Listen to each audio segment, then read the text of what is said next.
পুরান ঢাকায় বেগম বাজারের কাছাকাছি। আপনি নাস্তা খেয়েছেন? নাস্তা খাননি? কি খাইবেন আপনি? রুটি খাইতে পারেন? দাঁত আছে? হ্যাঁ আছে। কি মিষ্টি খাইবেন না বাকি খাইবেন? আচ্ছা, আপনার বাসা কোথায়?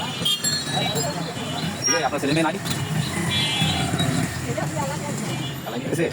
প্রিয় দর্শক, আমাদের অবস্থা এরকম হতে পারে। আপনারা দেখতেছেন হাতে পায়ের অবস্থা। আমাদের জন্য দোয়া করবেন, আমরা যেন এদের মানুষের পাশে থাকতে পারি, আমরা যেন এদের সার্বিক সহযোগিতা সব কিছু করতে পারি। আপনারা আমাদের জন্য দোয়া করবেন।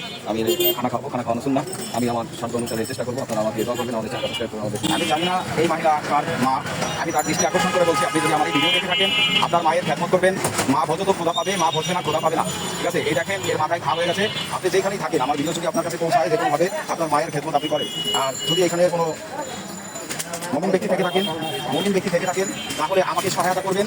আমাকে একটু সহায়তা করলে আমি পরিপূর্ণভাবে ট্রিটমেন্ট করতে পারবো এবং খেদমত করতে পারবো। আপনারা যদি কেউ থাকেন, আমাকে নাম দিবেন আমার চ্যানেলে, আমি আপনাদের সাথে যোগাযোগ করে এর ব্যবস্থা নেব। আর একে আপনি যদি এখন আপনার মেয়ের উদ্দেশ্যে কিছু বলেন, আপনার মেয়েকে আপনার কাছে আসে? আচ্ছা, দেশ কোথায়? চাঁদপুর। আমি চাঁদপুরের বাসিন্দাদের বলতেছি, এই ভিডিওটা বেশি বেশি করে শেয়ার করে তার মেয়ের কাছে পৌঁছে দিবেন। তার মার অবস্থা খুবই খারাপ। আপনার মা যদি এরকম হয়, আমার মাও তো এরকম হতে পারতো। তাই আমি যতটুকু পারবো আমি একে সহায়তা করবো, যা দরকার পড়ে আমি তাই দেবো। আপনারা শুধু আমাদের পাশে থাকেন, একটু সার্বিক সহযোগিতা করেন। এরকম একদিন আমার জীবনও আসতে পারে। তাই দেখেন সে কান্না করতেছে, ঠিক আছে, তার পরনে পোশাক নাই। আমরা তো মানুষ, আমাদের আল্লাহ তাআলা সৃষ্টি করেছে মানুষের জন্য। তাই অতএব আমরা সবাই সবার পাশে থাকি। আপনারা একটু দয়া করে এর মেয়ের কাছে ভিডিওটা পৌঁছে দেন। আর কোনো ভাষা নেই বলার মতো। একটা মানুষের যদি এরকম অবস্থা হয়, আপনি একটু চিন্তা করে দেখেন।